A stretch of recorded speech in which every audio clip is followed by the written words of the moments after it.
Hey y'all, and welcome to Trials to Triumphs. I'm Ashley Blaine Featherson-Jenkins, but you can call me ABFJ. This week, we're taking a look back at some of the gems our guests dropped this season on Trials to Triumphs. In this special episode, we're having a real talk about generational healing. I come from a long line of women who have encouraged and inspired me throughout my life. My mother always reminds me that no matter what I'm going through, I come from good stock.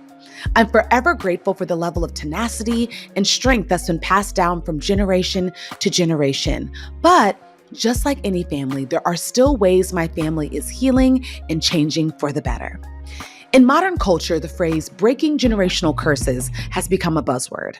But my guests today provided fresh insights on the work necessary for true healing to take place. We'll hear how therapy helped comedian, actress, and social justice advocate Amanda Seales grow with her mother. My mom was not a really emotionally mature person, but I feel like that entire generation, by the way, is just bereft of that, which is why so many of us are in therapy and also being like, you got to go to therapy too. What radical acceptance taught best-selling author Ashley C. Ford. The miracle of grace is that you can give what you've never been given. I think that the difference sometimes between us and our mothers is that when we do find that grace for ourselves, we experience the miracle. How trauma therapist, minister, and best-selling author Dr. Anita Phillips believes we really break generational curses. A lot of people were saying, oh, I'm trying to break these generational curses with my mom. It's like, yeah, no, you're actually still trying to meet your childhood need to rescue your mom. And that is different. And we'll also hear how life coach and 6-time best-selling author Dr. Iyanla Vanzant is healing a new generation. I tell every woman when she crosses 21, learn your mother's story, because that will inform you of your future. When Amanda Seales was growing up, her mother was always her champion, whether that support came in the form of investing in her hobbies or speaking up for her at school. Amanda always knew her mother was someone she could count on. Years later, as an adult, Amanda shares how setting healthy boundaries with her mother helped their relationship soar to new heights. Who would you say was your rock growing up? Oh, my mom. I mean, she's, out of I her thought mind, you would but say her, but I want to know, why? What is it about her that has really, really held you down? Or do you have a moment that you remember, you realized your mom was the realest one on your team? Oh, you really, yeah.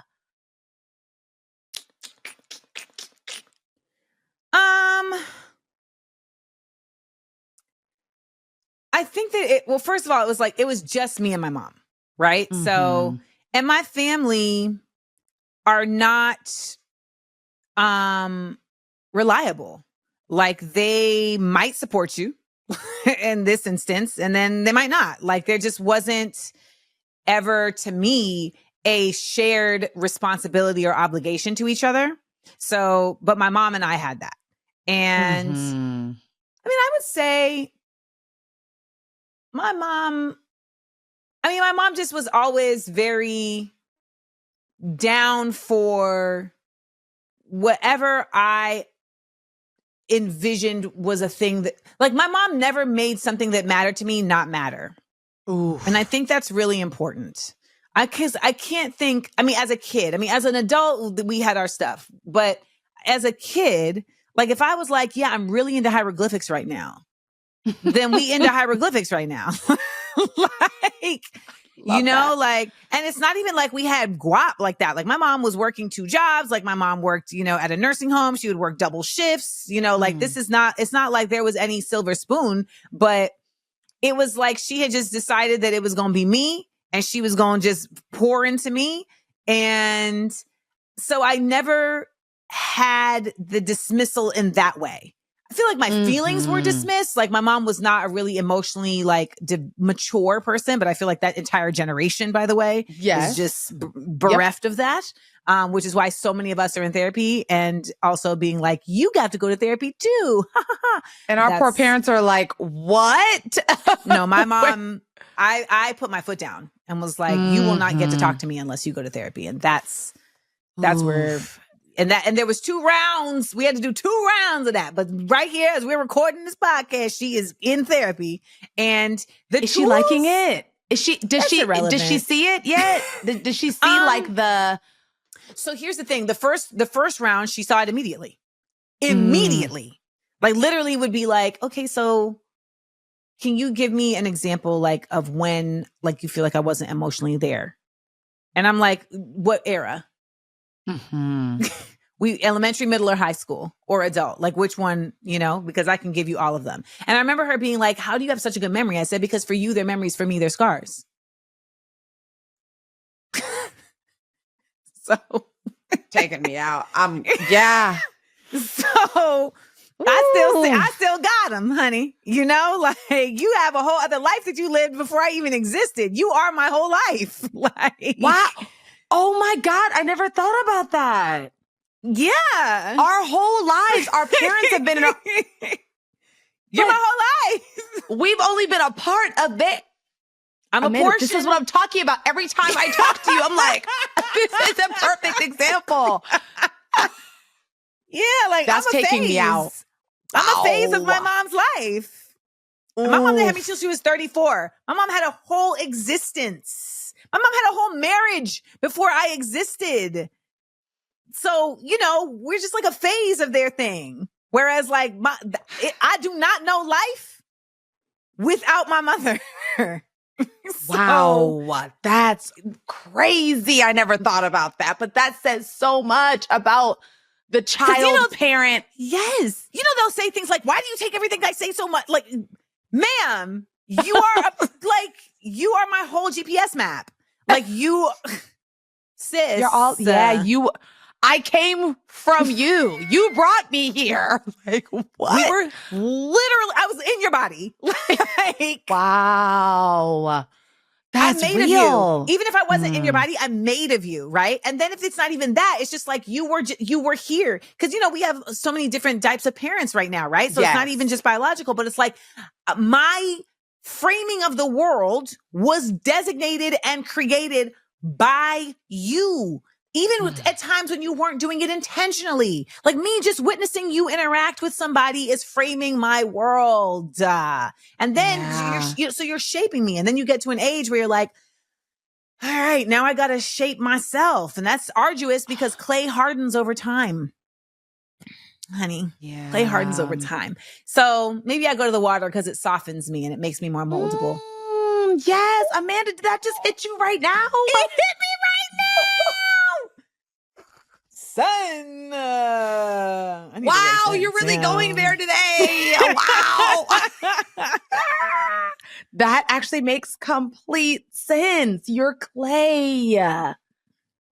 Ooh, wow. Yeah, I just got to dip your fingers in the water and it's not Yeah. I mean, if you think of us as God's creatures, he's molding us. But ultimately, I think I just know that my mom, even in her trauma, even in her shortcomings, I know that she is rooting for me.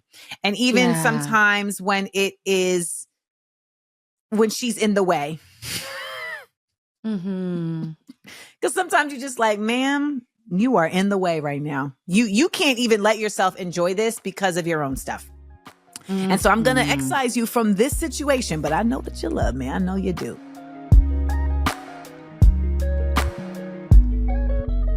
I've always admired Amanda's honesty, especially in uncomfortable situations. Challenging the generation that came before you can be risky, but that vulnerable space also has the potential to strengthen your relationship and open up new possibilities for the generations to come. The power of honesty and vulnerability also rang true in my conversation with best-selling author of Somebody's Daughter, Ashley C. Ford. When it came to desiring a deeper level of vulnerability in our relationships with our mothers, Ashley and I had a lot in common. She taught me that our personal experiences don't have to impact the grace we have to give or receive. Glennon Doyle has this quote. I don't know if it's her quote. She may have said she was quoting somebody else, so I'm sorry, but I read it in her book. But one of the things she said was that the miracle of grace is that you can give what you've never been given. That is the miracle of grace. Oh my goodness. You know? And Oh, wow. I think that that's what a lot of our moms are missing, is the grace that they could not find for themselves. They have a lot of trouble finding for us. But I think that the difference sometimes between us and our mothers is that, like, when we do find that grace for ourselves, we experience the miracle. Like, that is the miracle, is that we are able to give ourselves what we were never given. Whew. You know? Yeah. And I think about my mom a lot, and what I want from her sometimes in the realm of vulnerability, like you were just talking about the grace, like she just didn't have it. But I never thought about that until I was an adult. I was like, she didn't have the person to fall into either. And I know there have been so many things in her life that she was looking around saying, who can I fall into? And I just hope that when she hears this, that she knows that, like, I want to fall into you, Mom. There's no better arms in the arms of your mother. No arm can compare to the arms of your mother. And the bosom of a mother, you know, like it's a special place. And that's why when, you know, going back to the beginning, when you said your memories of being held were with your grandmother. Yeah. Like, first of all, I'm grateful that you have those memories, but I also know that I'm sure you wish you kind of had those same sort of memories with your mother too. All the time. When you don't really have that connection with your mom, you don't have that kind of relationship, you don't have that closeness that you really desire with her. It's not to say that you can't have a closeness, you know, or a special relationship and stuff with other people. It's just that it's always bittersweet, because there is always part of you that's like, man, it's wild that some people got this from the person who gave birth to them. You know, it's wild that some people know what it's like to feel this way about the person who gave birth to them. It's wild. You know, what has been wild to me for most of my life and continues to be wild to me into my mid-30s is that people reach out to their mothers for comfort. I know that it happens. I've seen it happen. I've watched it happen. It's a beautiful thing to see, like, somebody go, I need to call my mom, you know, like, I need my mom. And to be like, wow, what is that like? Like, what's it like to to feel like you're in trouble, or to feel like you need someone to hold on to, or someone to hold on to you. And your first thought is, I need to call my mom. You know, I wanted that, you know, I wished for that. I hoped that that would become my life over and over again. I had a whole fantasy of how I would give myself over to that at some point, how, you know, I would want to remain open to that all the time. Like I held on to that fantasy until it started to hurt me. Like I held on to it for as long as I possibly could. I wouldn't even say when it started to hurt me. I held on to that fantasy until I had to choose between it or me. I was trying to finish the book. I was in a lot of emotional distress for some time. And I had a really fantastic therapist, and he suggested that I go to a place where you go through some pretty intensive therapy and you're separated in a lot of ways from the rest of the world while you're there, including your normal support systems, your spouses, your friends, you know, like you're really there on your own, like sent out to sea, and with people who you hopefully trust.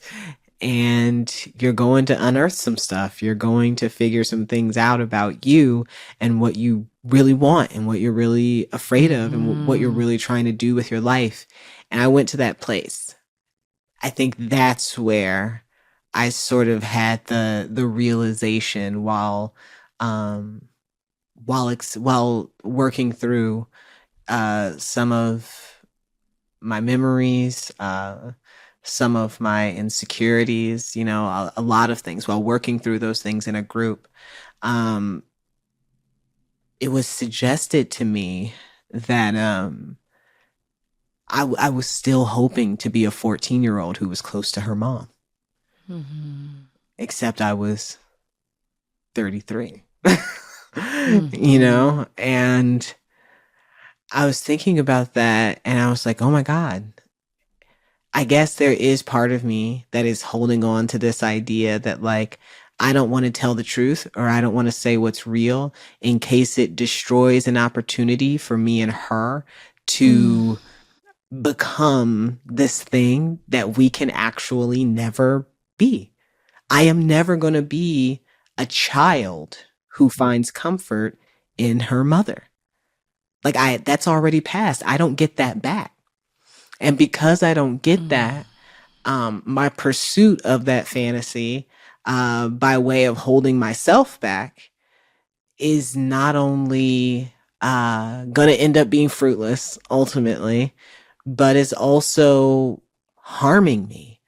Because not being able to be honest about who I am and what I've been through is coming out in other ways. It's not just something that I've been able to contain to this one area. It is something that is spilling out into other parts of my life, and in some cases, kind of poisoning them. I didn't want that anymore. So I didn't know that this was going to fix it, or if it could fix it. And I don't know that I'm fixed now, but I knew that I had tried all the other stuff that sounded easier. Ditto. None of them worked. So I had to do something else. Yeah, and I think it's about accepting the mothers, the fathers, the sisters, the brothers that we do have. Yes. And hoping that they can do the same with us, right? Yes. Like you said, like maybe your mom isn't someone you can run to for comfort. She's going to make you laugh. For sure. And there's a lot of people who have moms that are there for comfort, but don't bring them that type of joy. Right. And it's about, sometimes you have to barter with yourself. Like maybe when you were a child, you needed a lot of that comfort, right? You didn't get it. Right. But now you have a husband who washes your pajamas. I sure do. So you don't need that in the same way. I just got chills. You don't need that in the same way. That was that was restored in a different way by another person that was a gift to you, right? Yes. And so we can now seek something else, right? From our mothers or from our fathers or from our sisters or our brothers. So that really spoke to me because it allows you to have acceptance, but also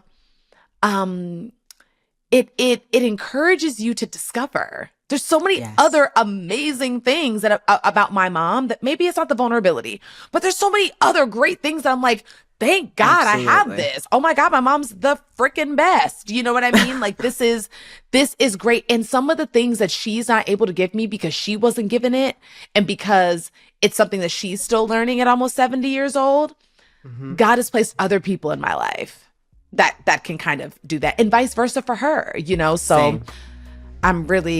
I'm really grateful for that. One of the greatest ways we heal in our relationships is through practicing radical acceptance of what we once desired to be our reality and what is actually our reality. This allows us to release the pain from our past and protects us from taking resentment into the future of our relationships. I'm so thankful to Ashley for the reminder to cherish our relationships for what they provide instead of resenting them because of what they lack. Trauma therapist, minister, and best-selling author of The Garden Within, Dr. Anita Phillips and I talked at length about the importance of prioritizing your own mental and emotional well-being.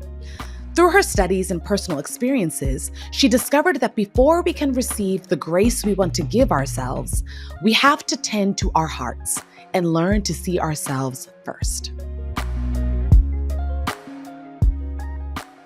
I want to ask you though, because I think this is going to be really important for me and also for our listeners. You said that you had felt like you weren't seen by God. Just by And anyone. oh, it was just by anybody. You Yeah, felt like you just I weren't being felt very seen. unseen in my most important places. As a Got child, I it. was seen achieving. I was seen, being attractive. I was seen, but attuned to, heart to heart. Yeah, I didn't feel that connection. And I think that was always missing for me. My parents were very overwhelmed by my sister's illness. It drained a lot of energy from them. And so I didn't always experience there being enough emotional energy left for me. And so there was a lot of times where, yeah, I didn't feel attuned to emotionally that connection, those scene moments outside of what I was achieving. Yeah. And I Yeah. think sometimes I'm happy you went a little bit deeper into what that feeling was, because I think sometimes that wasn't something you could have given yourself. No, not then. And you know what I mean? And I think that sometimes we get frustrated with ourselves or angry with ourselves and feeling like, well, I should have been able to find this for myself, or I should be able to see myself. But Not a child. yes, exactly. Not a child. Yeah. The only way that you know how to see yourself as an adult is usually because someone saw you as a child. Our attuning experiences with our caregivers are so foundational. And when we have caregivers that are able to attune to us because they have the capacity or the energy, all the things, we kind of absorb that experience and we're able to more easily and naturally give it to ourselves later. But when we didn't, we're likely to go without, which is what I did for a long time, or constantly seek it externally because the child inside of us is still hungry for what it needed. And so I define codependency that way. We talk about codependency kind of negatively, like, oh, this person is needy or they're overdependent. But I see it's just still being hungry for something that you needed as a child and didn't get. And your inner child is still hungry for it because they still need it.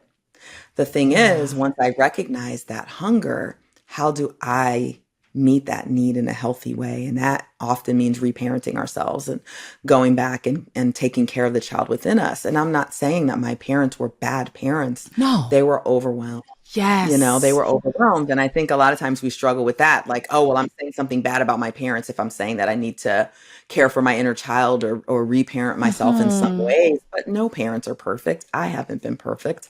But I still needed to go take care of that little girl. I had to go take care of her.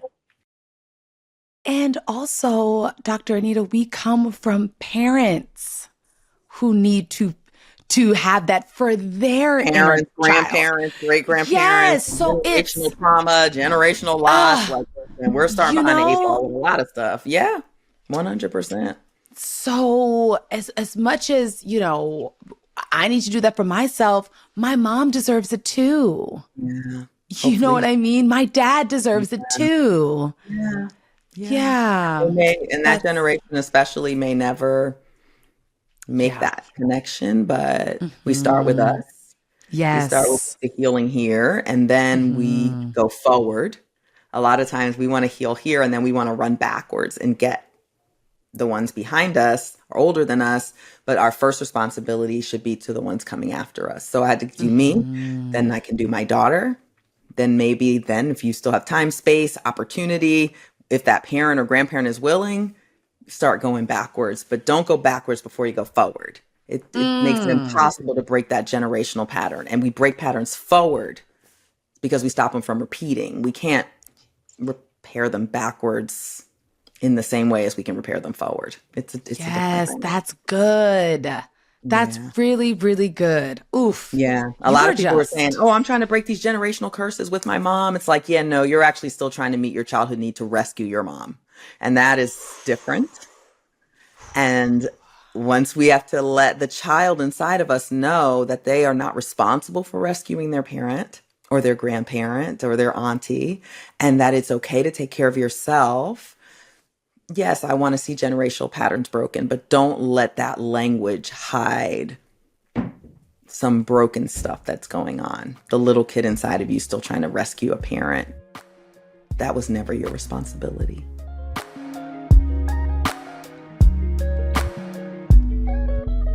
Dr. Anita's perspective on generational healing was truly eye-opening. As someone who was committed to breaking generational curses and seeing my family thrive in every possible way, I needed to hear her words. Before we can connect deeply with others, we have to start within. This was especially true for life coach and 6-time best-selling author Dr. Iyanla Vanzant. In our conversation, she looked back on her actions as a mother with honesty about her shortcomings. Today, she continues to draw from those experiences to teach others how to heal and transform generations to come. I want to ask you about motherhood and maybe the greatest lesson that motherhood has taught you over the years. The greatest lesson motherhood has taught me is I'm not going to get it right, and it's okay. Mm. I had 3 kids, 3 children.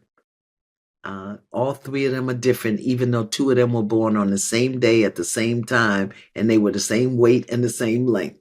My first child and the last child, same day, same time, same weight, same length. Wow. Totally different people. And my middle daughter. So I didn't get it right with any of them, and it's okay. And when I say right, meaning I didn't give them everything they needed, I didn't learn it until after they needed it. Who they were, I didn't recognize because I didn't know who I was. I was a horrible mother. Horrible. I was a great father. Tell me what that means.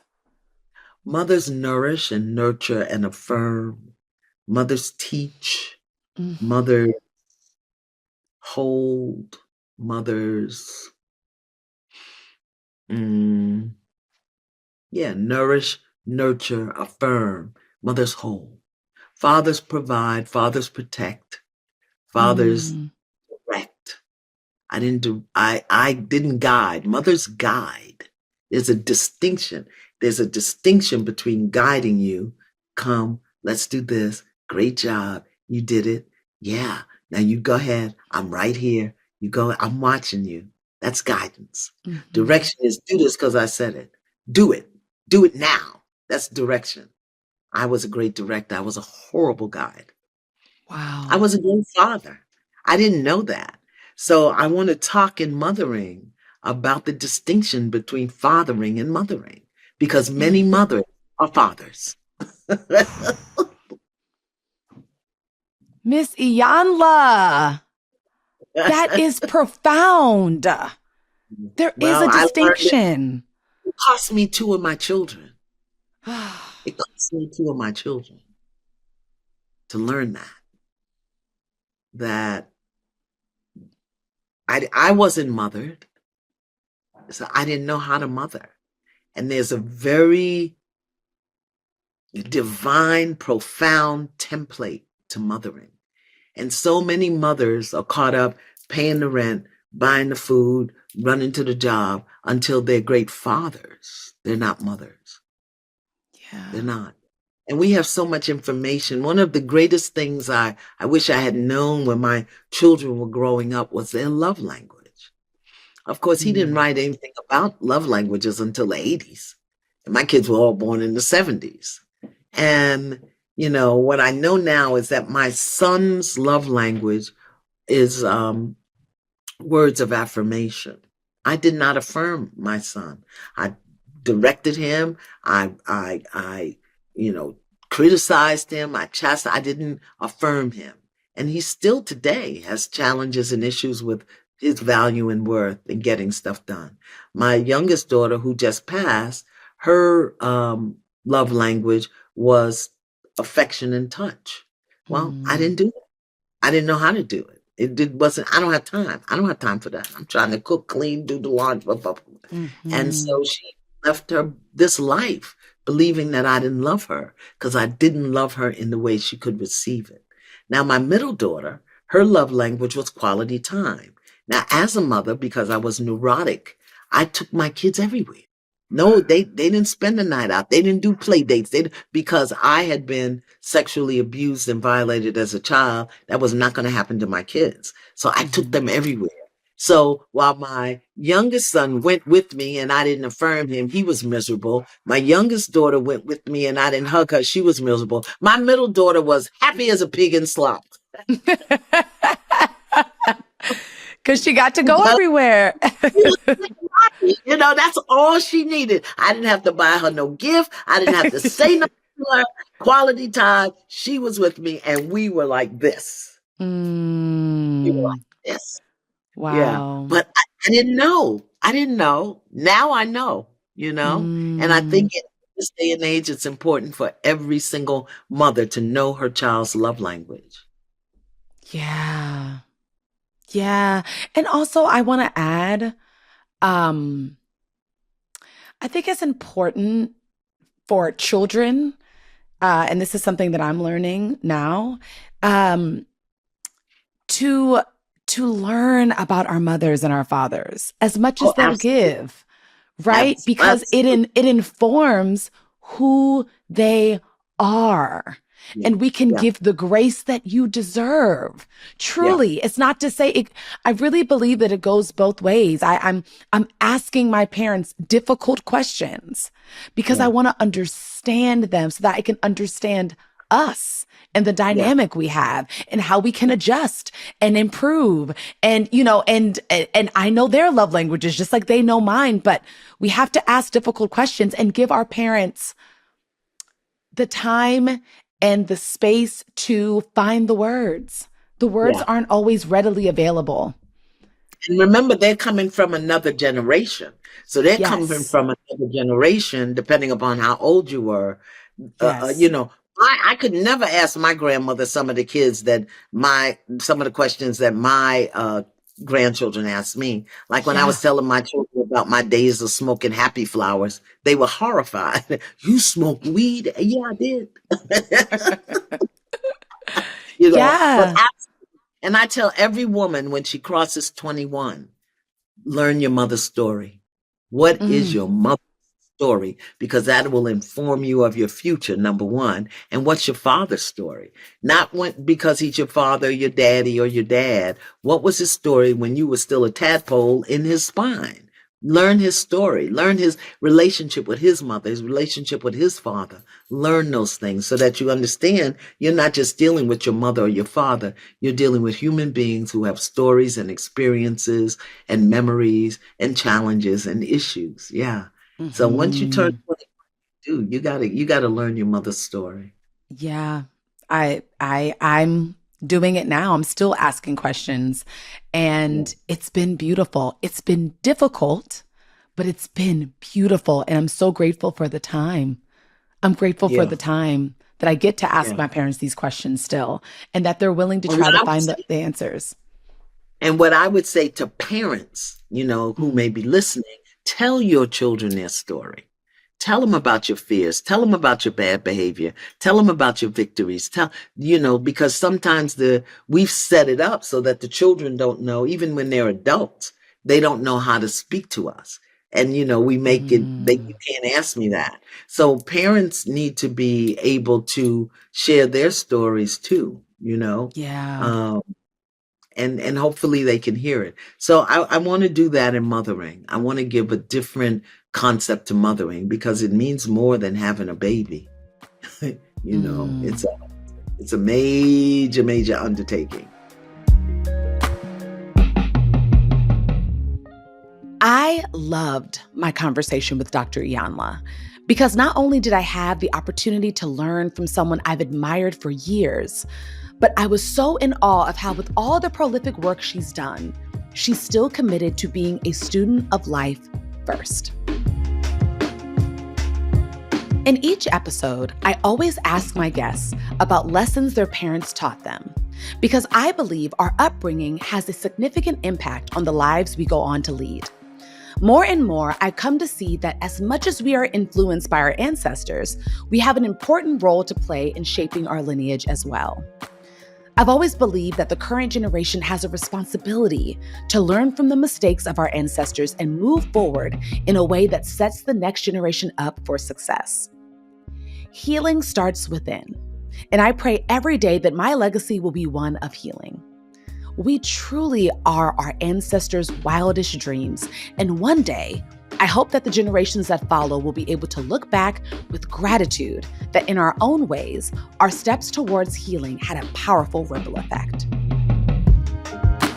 Thank you for listening. This podcast is produced by LWC Studios for OWN. The show's executive producer is Juleka Lantigua. Our managing producer is Fatima El-Swifi. Shanice Tyndall is our lead producer. Jordan Thompson is our marketing coordinator. This episode was mixed by Trin Lightburn. Michelle Baker is our video editor.